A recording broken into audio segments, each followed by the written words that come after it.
Awesome. Alright, how's it going, everyone? My name is ChaosDrifter. Today I'm going to be showing off Knights of the Old Republic, or Star Wars Knights of the Old Republic. If you've seen me run this game at previous marathons, and you're not, like, in the KOTOR community, you might be a little bit confused about what's going on. Luckily, here at ResortFest, they're giving me the opportunity to do just a quick explanation before we get started, and then hopefully that'll help clear some things up. So, I'm going to explain three main tech and glitch things that we do. The first one being a trick called AMG. So, AMG, also known as the Anywhere Menu glitch, is a glitch that allows us to get a pop-up that we'll be able to use for other actions. So, for example, if I Alt F4 here, that'll give me this pop-up, do you really want to quit? And I can't unpause the game, I can't move around, I can't open up menus, I can't do anything other than interact with this one menu here, okay? But only when I close it, then I can. But if during a loading screen or a saving screen, like a quick save, I can do an AMG. Now, I can't unpause, I can't move around or anything like that in this case. However, I can open up my menu, and now I can unpause.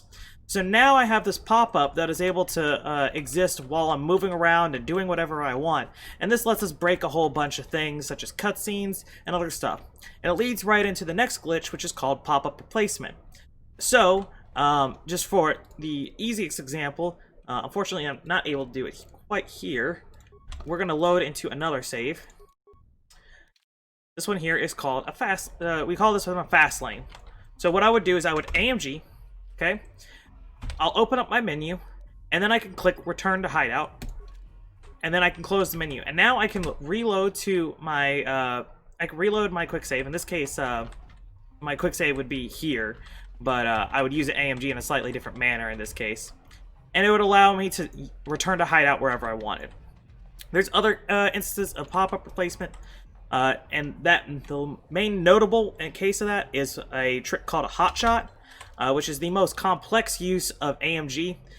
So we'll AMG, I'll click exit game here, which will change the do you really want to quit from being killing the game to returning to the main menu. Even though it looks the same, it's an actual different thing.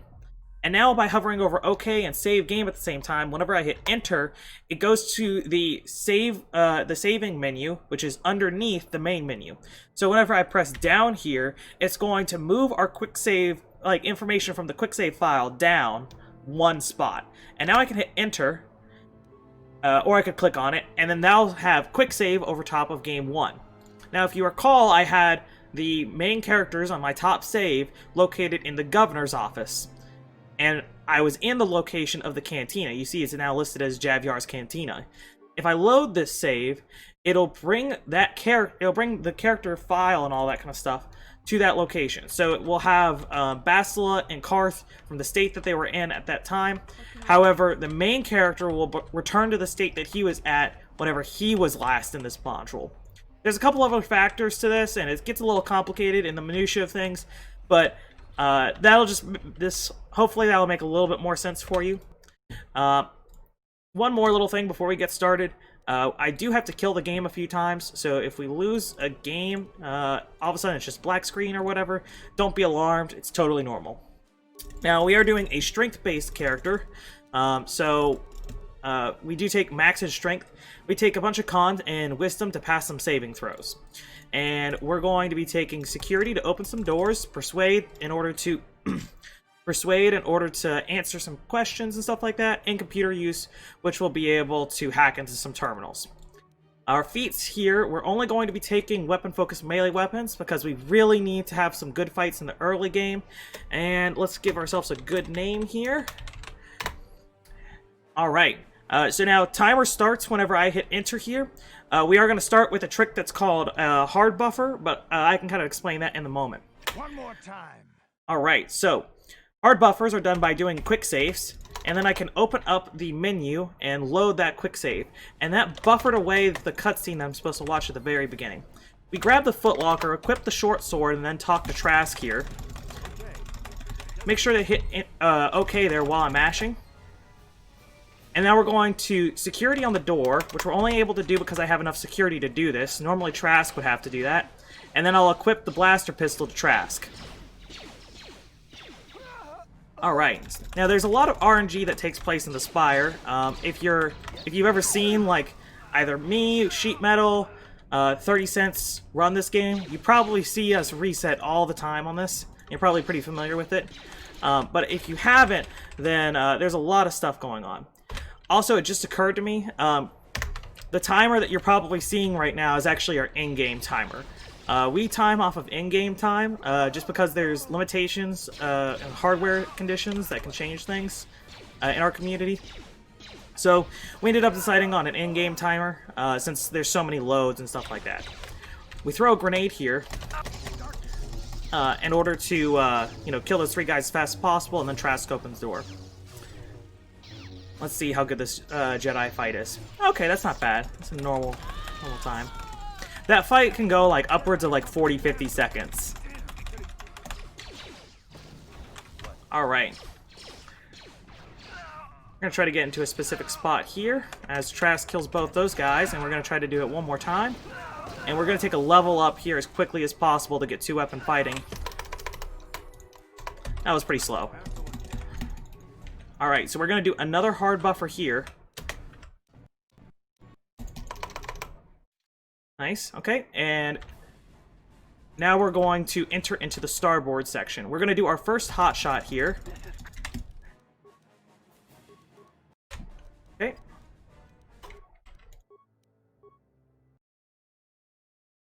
And so what this hot shot does is it puts me back onto the bridge. And whenever we first enter the starboard section, the first time that we enter the starboard, it'll remove the invincibility that's given to us from the tutorial. But by coming back to the bridge and re-entering the starboard section, it actually doesn't know what to do, and we get our invincibility like re-equipped essentially. So now it's impossible for my character to die except in scripted sequences. So if I were to walk into a like something that is like guaranteed to kill us, like in a cutscene, then I will die. Oh, okay. So I was supposed to do an AMG here, and it was going to be a second case of a free look AMG, and it would save us 2 seconds because this cutscene would end just slightly faster. I missed it. It's a pretty tight window. It's no big deal though.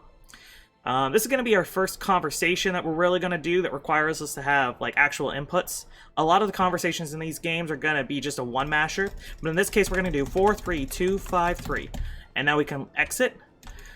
This is the first time we're leaving, so we have to bring Karth, but that's okay. We'll do a hard buffer here, and we're going to AMG. We need to talk to Lorene because we need to buy some supplies from him. Okay, so first we're going to sell some stuff. And then we're going to buy a Vibro Sword, and then we're going to sell to the point where we're below. Okay? And what this has done is now I have negative credits. I don't need to buy those. Now I have negative credits, so I can do whatever I want with them. Essentially, now I've got a huge credit card, and I can do, you know, I can spend it on anything. I'm no longer bound to the limitations of, you know, needing a credit route. I equipped the Vibro Sword to the main hand and the prototype Vibro Blade in the offhand. It does the most potential DPS in the early game with what our current build is, at least with the amount of levels and how fast we need to go. It used to be different back whenever we had less to hit because we were getting in more fights later on. Sorry, this is a little bit of a complex section. Okay. So, the point being is that I can essentially spend my money however I want, and I don't have to worry about it. Now, what you saw there was actually our first case of a trick called a Gip Warp, or a Gather Your Party Warp.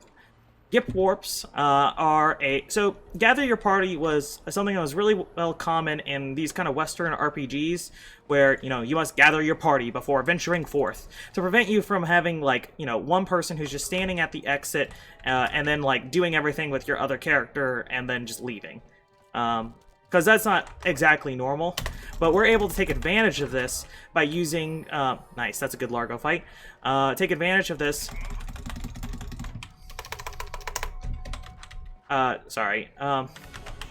Okay. By doing an AMG, canceling out of it, which gives us a little bit of control of our character again. Whoops. So AMG, hit the loading zone, tab, and now I can warp Karth. And the way these work... Okay. The way these work is that it'll warp the main character, it'll warp the character into the nearest loading zone. It's actually called a transport zone. So if I were to do it any sooner than that spot, I would warp back to the main character.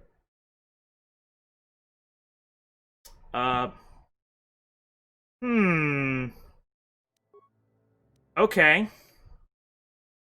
I'm not sure what happened there. This game's a little glitchy, by the way. But that's still a new one for me. Alright, so we're gonna do another warp here. There we go. And the reason I'm doing this is in order to set up a transit for later on. Random crashes do happen in this game from time to time. So don't be too alarmed if they happen again and again. This was a pretty bad attempt at that. There we go. I kind of did that in the wrong way, but that's okay. Alright, so we're going to split up Karth and the main character here. And we need him to... why are you over here? We need the main character to kill these three guys here. So we're going to have him just throw grenades at them. A, because the main character can't die. Oh, no. This is bad. Okay. And by talking to that door there... What am I doing? By talking to that door there, we're able to... what's the word? We're able to warp the main character over to it. Essentially, the way that works is that if you talk to a character, it'll swap the two of them, but if you hit an object, then it will teleport them over. Okay, we're going to... Okay, we're going to throw grenades at them, and then we're going to just go to town. Sure.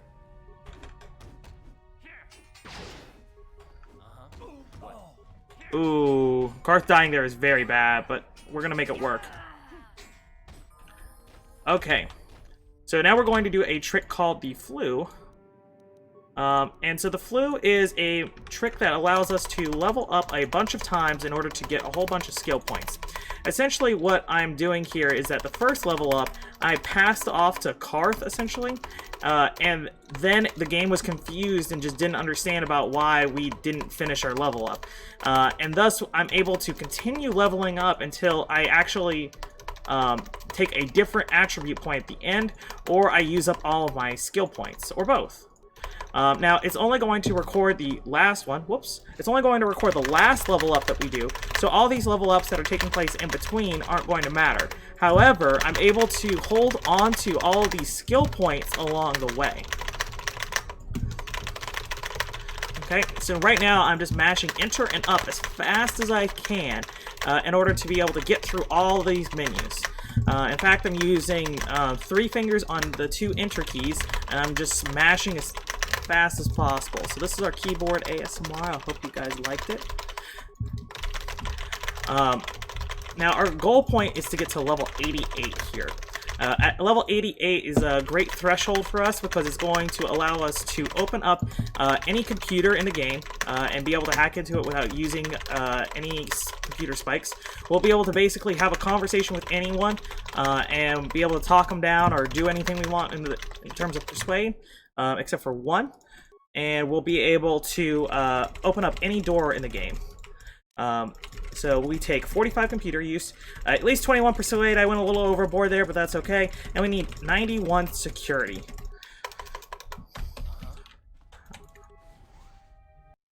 All right. I'm gonna heal up Karth there because I'm a little concerned for him.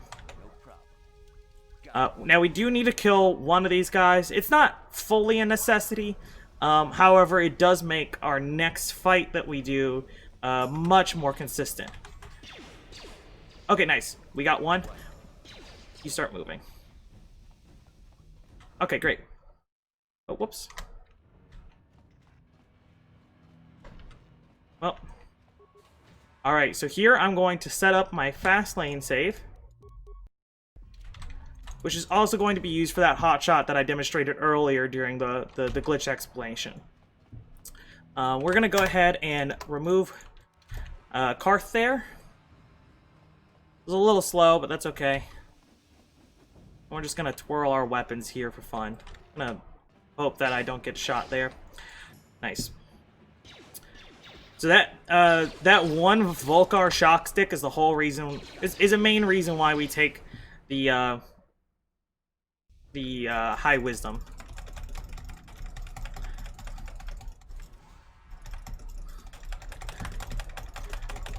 So now lore-wise, kind of what's going on here is that we went into Gadden's office. And in Gadden, and because the game assumes that, you know, the only way we could reach Gadden's office is if we had reached the point where we had agreed with Candon to kill Gadden. Another hard buffer there. What am I doing? Alright, hold up. Whenever we go to the Beck base... This is not a good... Whenever we go to the Beck base, essentially we're able to... Oh, that is not good.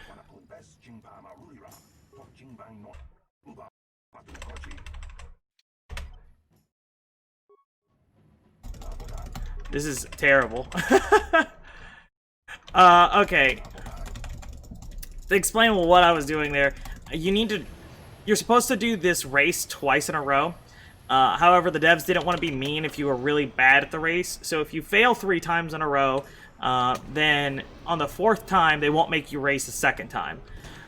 So we trick the game by doing an AMG into saying we've started the race, and then the game says, okay, he has started the race 1, 2, 3, and this is the 4th attempt, and we have no wins yet. So at this point, the game just says, okay, that's enough, we're done.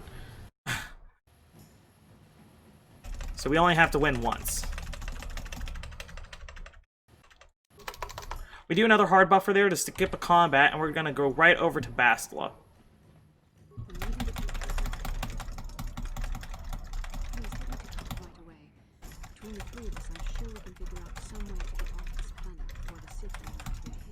Okay, we're going to do another hard buffer to skip a conversation between Karth and Bastila.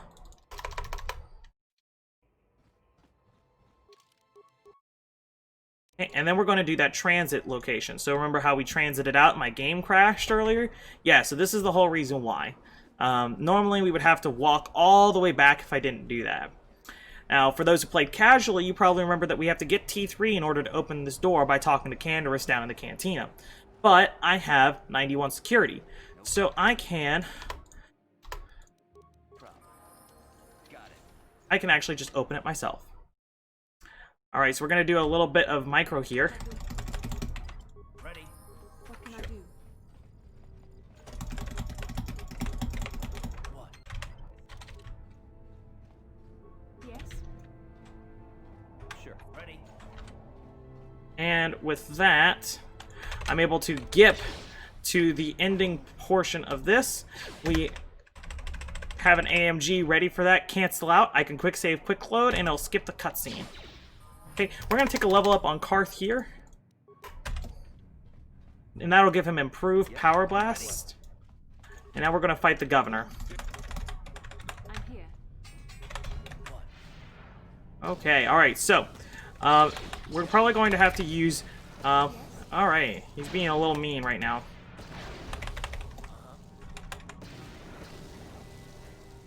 Okay, alright, he's being very mean. Oh, I'm out of grenades. That is not usual. So the Governor has the ability to stasis us, and it's... he just knocked him away. The Governor has the ability to stasis us, and it's really frustrating because the only thing we can do then is throw grenades, which is a glitch, and it's a little bit of a weird one. Alright, so now we're going to overwrite this save. We're now going to load our fast lane save. We'll do an AMG, open up our options menu, and There we go. So they should now be inside the cantina. Okay. And we're just going to hit the trigger for Canderous to spawn right now.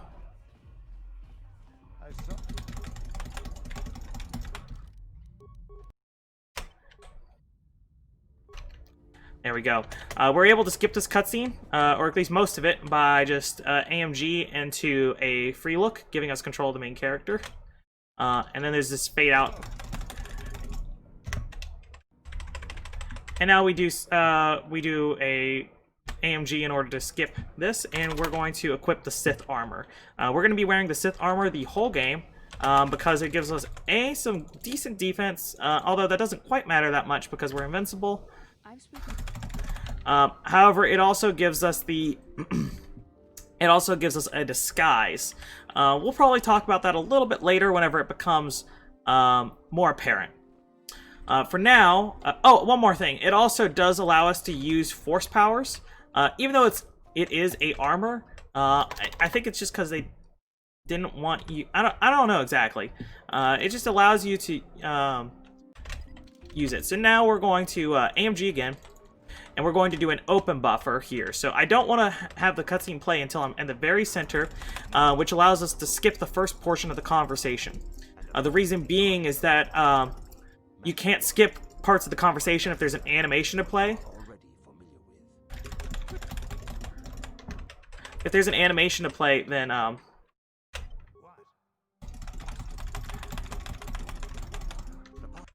okay. If there's an animation to play, then we can't skip the cutscene. However, we moved into the location where there is Sure.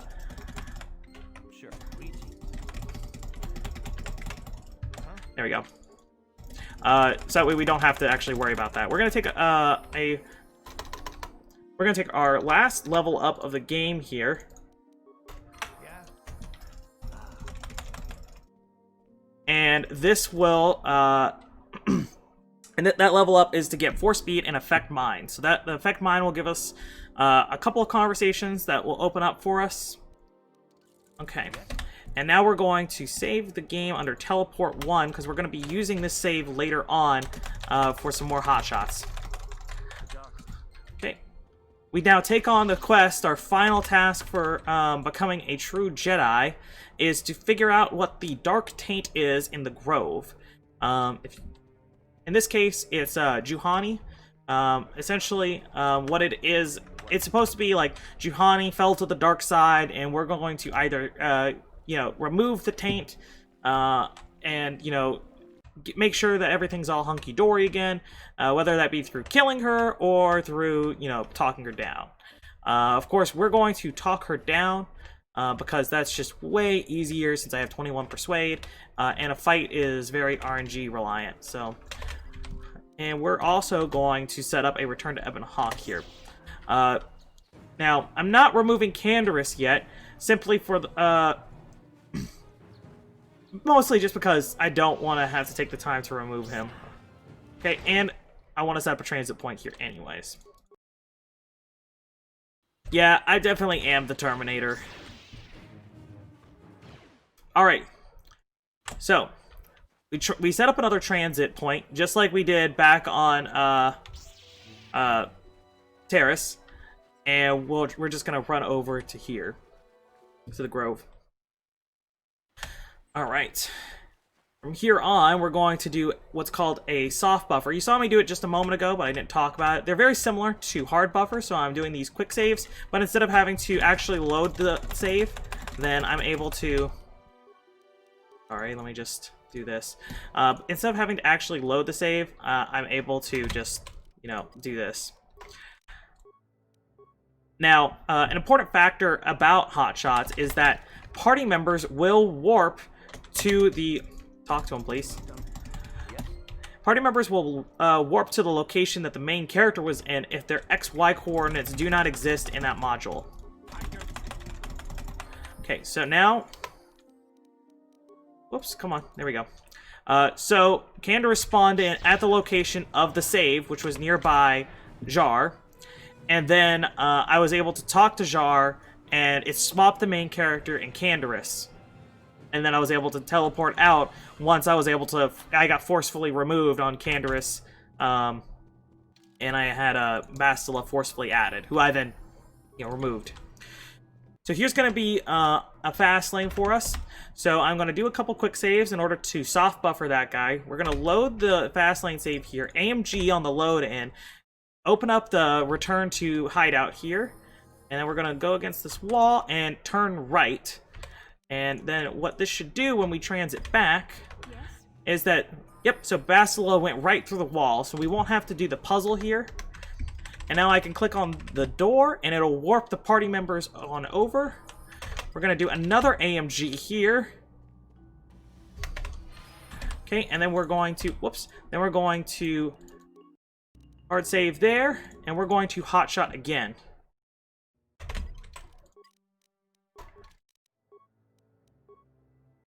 So, once again, Bastila and Canderous should be located in the location of the save. There we go.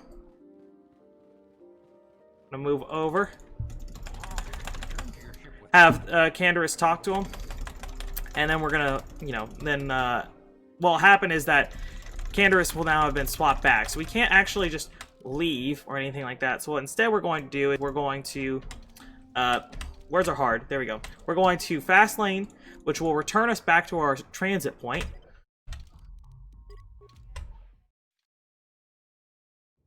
Which that would be inside of the ruins. And then I can fast lane again.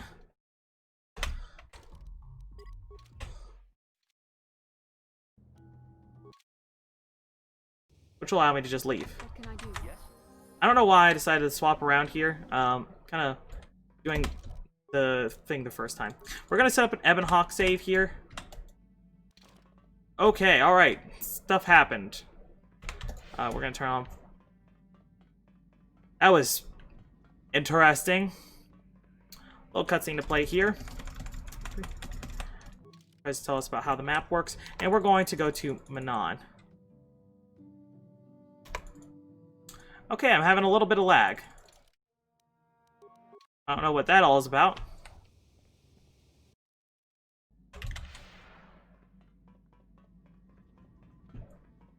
Alright. So now...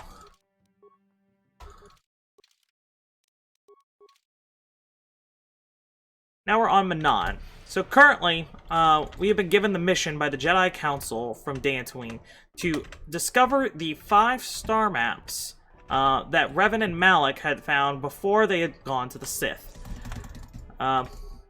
So we found the first one in the ruins of on Dantooine, and we know from that one that there is a star map on Tatooine, Kashyyyk, Korriban, and Manon.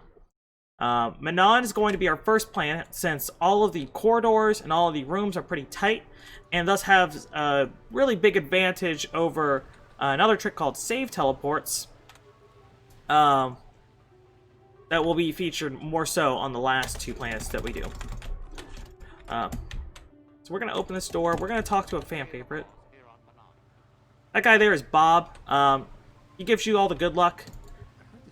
But talking to all these other guys gives you bad luck, so it kind of neutrals out pretty fine.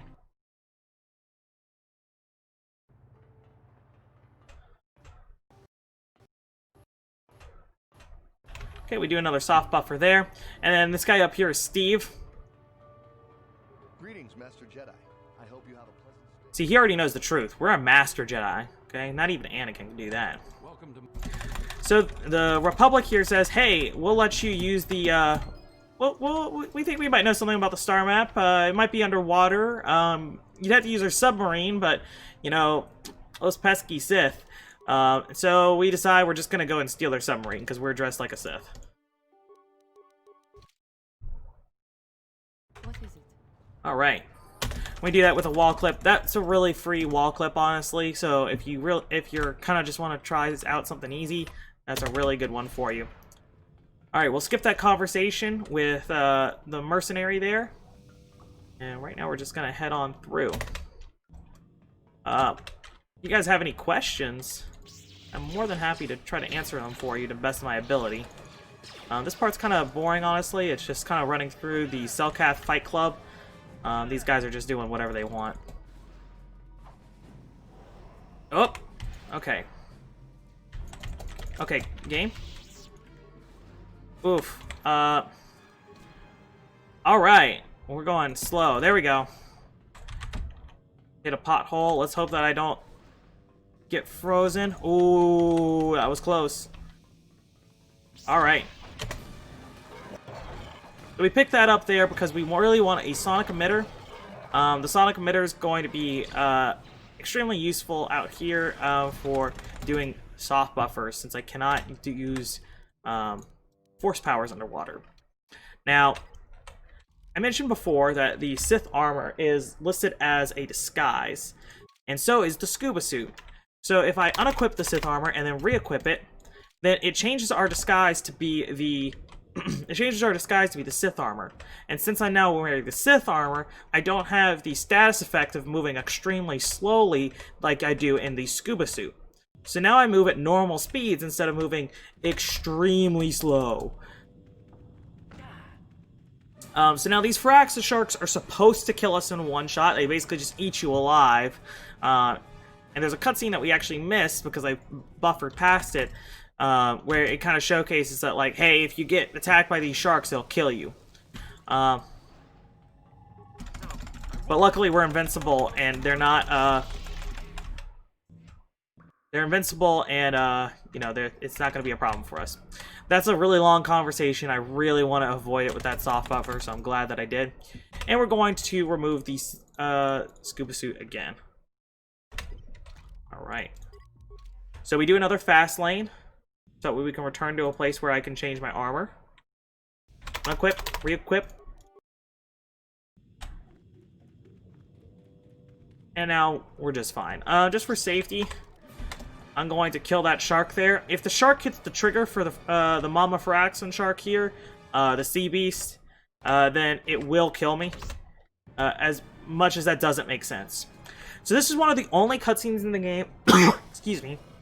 This is one of the only cutscenes in the game that, as of right now, we cannot skip. The reason for that is that, interestingly enough, the variable that we need, the global variable that says that we have gotten the star map, doesn't happen until after the cutscene plays. So now we're going to make a hard save, and we're going to hotshot back to the Ebonhawk. And now we're going to try out a slightly different strat than what I've been doing in some of my other runs and attempts. We're going to go to Korriban first, in order to try out a slightly new strat that I've been kind of tinkering with. Okay, now, if you watch, like, you know, myself going for world record attempts at some point, I'm probably going to be using save teleports all throughout this area and not using force speed. The reason for it is, like I said, we do time and in-game time, and so save teleports do just, like, barely save us time right around at this point. Any earlier and it's kind of egregious and it's a little bit too much, but right here is about, like, the lowest we can go before it's, like, really kind of, like, too much. And we just barely save time with this. However, right now, it's not pretty to look at, so we're just gonna do this. We will be using save teleports here pretty soon, though. Alright, so we need to talk to Yathura now that we know that she is the person to talk to. And she lets us go straight inside of the Sith Temple, and then we just, you know, put our hand in Uthar's face and run away. We don't want to talk to him. Okay? It's too bald. Alright, so now out to the valley. So here we're going to do another hard buffer, which will let us skip the fight with Calo Nord there. They will be standing there forever for the rest of the time. Because they will never actually begin a fight. Right now I'm just waiting for my force speed to run out. And our goal is we're just going to head straight for the Tomb of Naga Sadow, since that's the location of the star map, and we're going to do some funky things to get a hold of it. But I might put it off just a little bit longer, though. Alright. we go. Okay, so now inside of the Tomb of Nagasadao, I'm going to hard save here over Hotshot Current. We're going to load the Ebon Hawk save, and we're going to hotshot to the Ebon Hawk.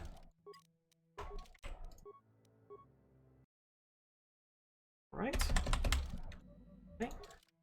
And now we're going to go to Tatooine.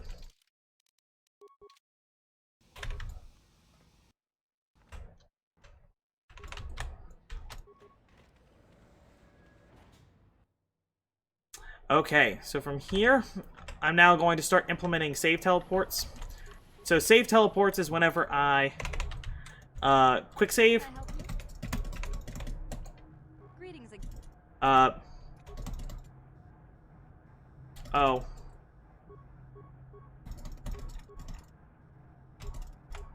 There we go. Okay, I don't know why I just forgot that conversation. Okay.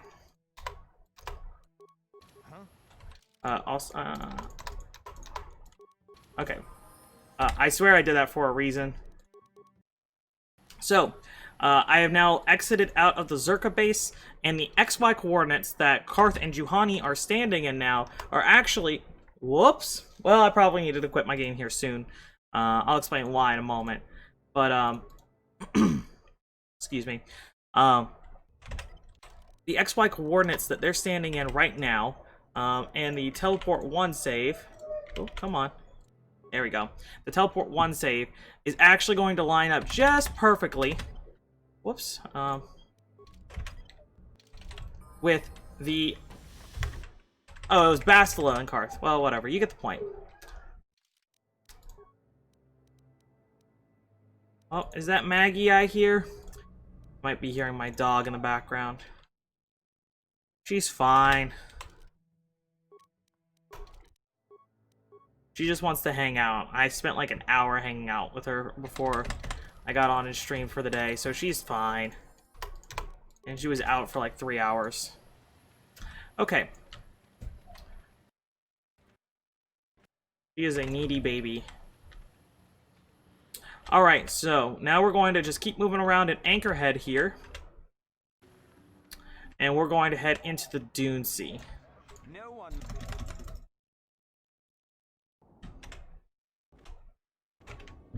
Okay, we're going to skip that cutscene there. I'm going to make a save over Fastlane, and now we're going to load our Ebon Hawk save, and we're going to head out. This is a new technique that I am testing out literally right now.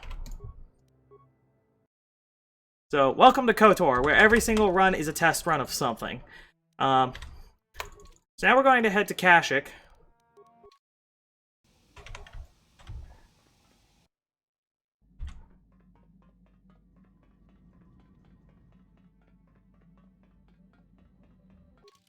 Okay. And the reason why I'm doing it like this instead of finishing up, the reason why I'm doing it like this instead of finishing it up the, you know, Tatooine now, is that way we can skip the Leviathan. The Leviathan triggers on the, after we've gotten 3 star maps.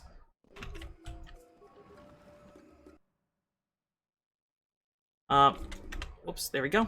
So, once I have a 3rd star map, if I were to try to go to another planet...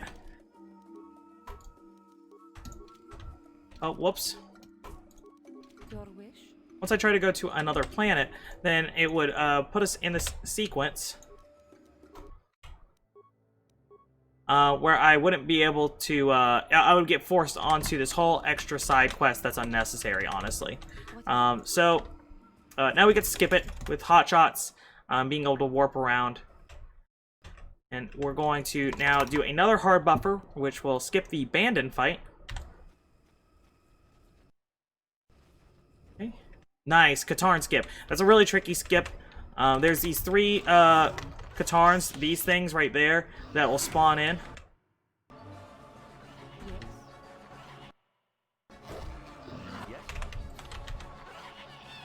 Yes. Okay, so now we're going to put Juhani right next to Jolie.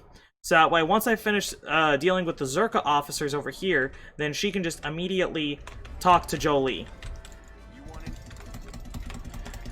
And this is the whole reason why we got Force Persuade earlier. That and one other conversation. because you actually can't talk these guys down unless you have 10 charisma, which there is a slightly different route for that. Okay, so we talked to Jolie, and he says, okay, well, since you dealt with the Zerka officers, I guess I can join you in figuring out how to get a hold of the, get to the, whatchamacallit, star map.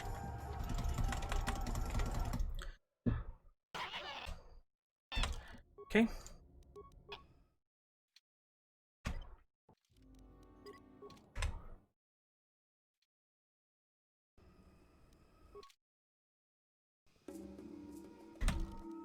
So now we're going to hotshot again, and what this will do is it'll put the put Jolie and Juhani really close to the star map. We do have to do a conversation here. 115. Hey,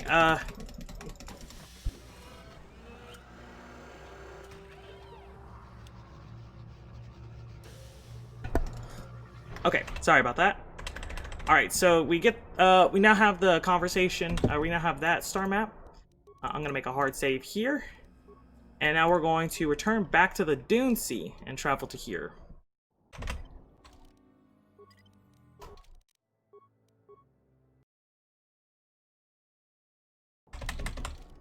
Okay. Alright. So now we're going to start just teleporting across the Dune Sea here, since it's vastly faster than just regular walking. Alright, so we hit the trigger there. Ooh, a little too much back boost.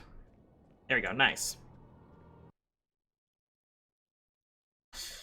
Okay, so now we need to do the Crate Dragon skip, and once we've done that, we'll have gotten all of these star maps. That's unfortunate. Sometimes doing these buffers whenever... Ooh, not good. We're gonna quit out. That's kind of fine. I did need to quit out anyways. Doing these buffers can get to be a little bit difficult.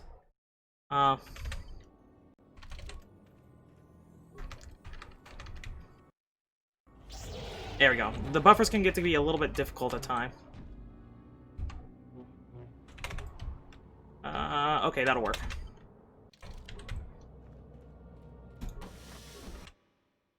Alright. So we now have all of the star maps. We're going to now fast lane back to the Ebonhawk. We could hotshot back. However, the problem with that is that we're going to get...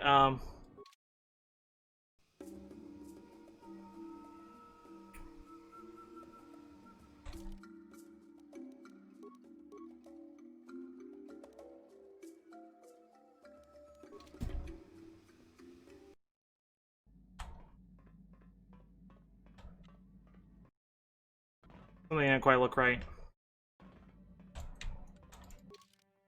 Okay. So we do a map CS skip here. I've kind of neglected mentioning about like how those work, what those do. Essentially, if there's these cutscenes that happen right at the beginning of transitions between planets and a few other cases, I'm able to click on the map and I'll be able to return to Ebonhawk. There, I was able to skip the fighter encounter by using an AMG, and then essentially getting another pop-up on top of that, which allowed me to cancel out using my mouse. And I could... I was able to then return to the Ebonhawk, which that would put me on Lahan, and also a slightly weird position. Okay. I lost my mouse there for a second. Sure. Alright. Well, I'm dumb. We're gonna kill the animals here. Poor Giska.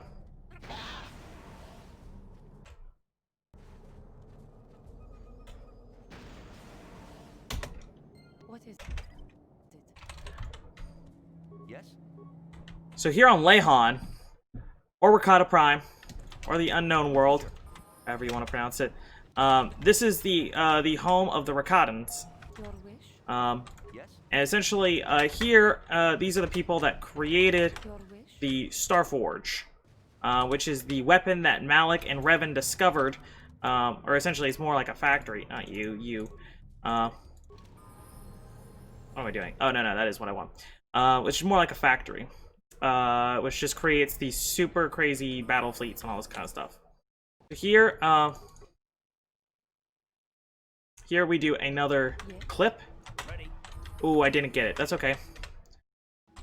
So this time we're going to have to fast lane.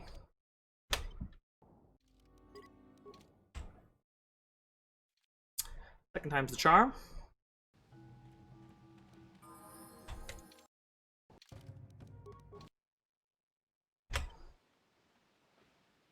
Your wish? Okay, we're getting some bad luck right now. Third time's the charm. Your wish? Get you out of the way. Yes?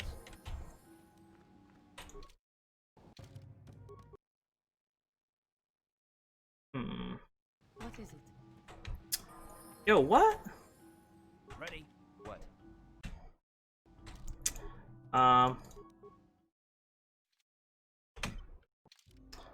don't know why this isn't working right now. I don't know if my angle is messed up or what. Let me try to do this at a slightly steeper angle. See what happens this time. Your wish?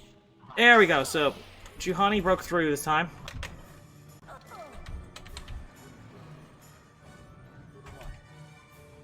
Okay, could you please move, Karth? So now we want to get Karth and the MC into a position where we can get them to a door. That'll be the exit. What is it?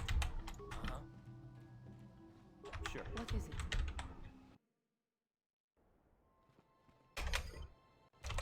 And now we will hit the trigger for Bastila to show up in some different clothes. We don't exactly know why she's in different clothes or why she has a different colored lightsaber, but she says something about red. And then just runs off to some other ship that we don't know anything about. It's kind of odd. Whatever, not our problem. She can do what she wants. Okay, we're going to fast lane again here.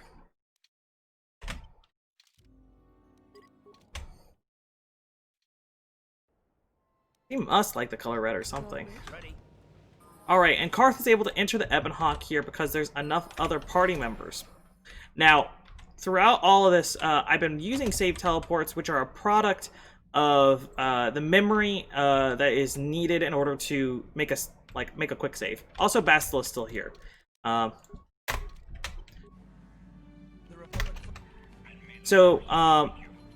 However, once we get done with Lehan, whatever you want to call it, okay? That's whenever we get all of our previous memory wiped as soon as we re-enter the Ebon Hawk. We want to take Jolie here, and we use our force power to skip this cutscene. We're going to take a level up for Burst of Speed.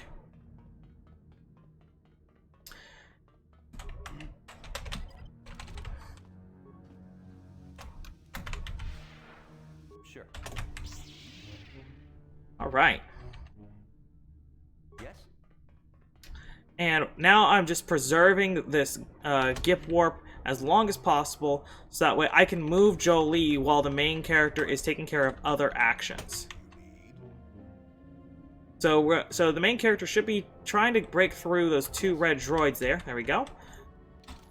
And now we're going to make a hard save. Yes.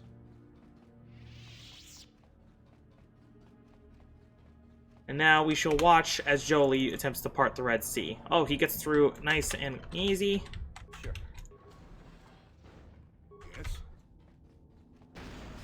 And now I hope... Yep, so he got stunned by this here. That can happen. It actually usually happens, honestly. There is a workaround to it. However, it's a little out of the way, but not that bad, honestly.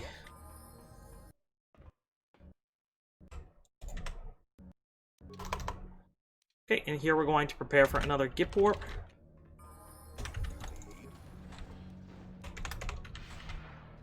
Yes. Yes. So again, we're doing basically the same thing. Yes.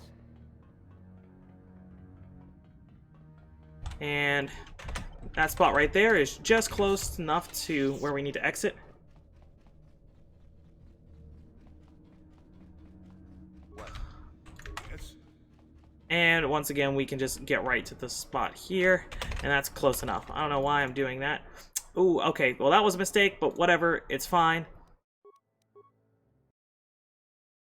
No big deal. Okay, we need to do another hard buffer here. Okay. Okay, and now we're going to save over Hotshot Current. And we're going to reload our teleport 1 save, and we're going to hotshot back to the first deck. Alright, so Jolie will spawn in at the location where the main character was standing in. And then we are going to just move him just a little bit. Okay. Now we're going to load back onto our command center save. And hotshot back to that. Yeah. Alright, so the coordinates that he was standing in there was actually inside of the command center room itself. So if I get to right about here, then Sure. and when he hits this trigger here, that will warp the main character over to him. Alright. So this is going to be the final fight. If you've been paying attention, you might realize that we haven't really done a lot of fighting in this game. We really only have, I think it's less than 10. I think it might be like 5 total fights. Okay, and the way we handle this one is we actually just throw thermal detonators at Malik. If you recall, right at the beginning of, sorry, this requires a little bit of concentration. Manon, I bought a whole bunch. I bought 5 thermal detonators, and on every single planet, I've been doing a duplication while I'm transitioning over. And the duplication. Oh no, this is a really bad Malik fight. The duplication is amplified by every single party member I add on the planet. So, for example, if I add just 2 party members, my entire inventory triples. But if I add 3 or 4 party members, it multiplies by 5. You should recognize them from the Academy. These are Jedi who fell when I attacked Dantooine. For all intents and purposes, dead. Except for one difference. They're delicious! He just likes the OJ, man. Okay. So, in that cutscene there,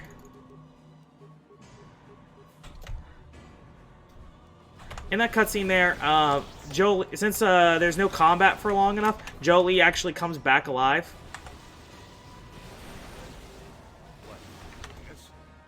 Throw one grenade.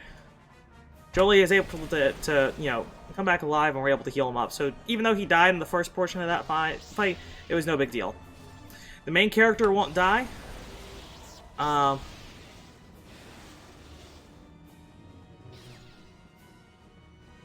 so now all that's... Oh no! Oh, that's unfortunate. Wow.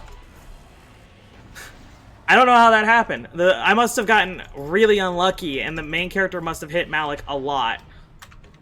Okay, we're gonna move out of the way, so that way the chances of Malik getting hit there are decreased.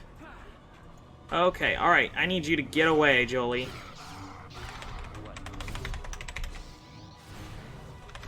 Sure.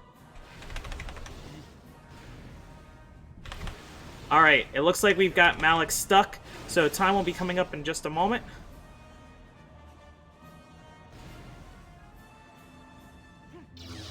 Okay. I'm bad. Oh, he killed Jolie.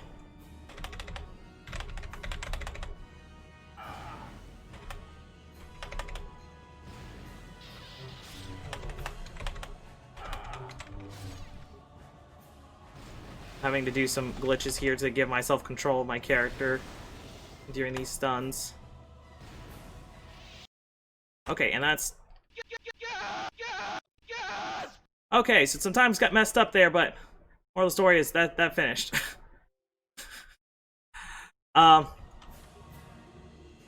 Yeah. Do you want to update them? No.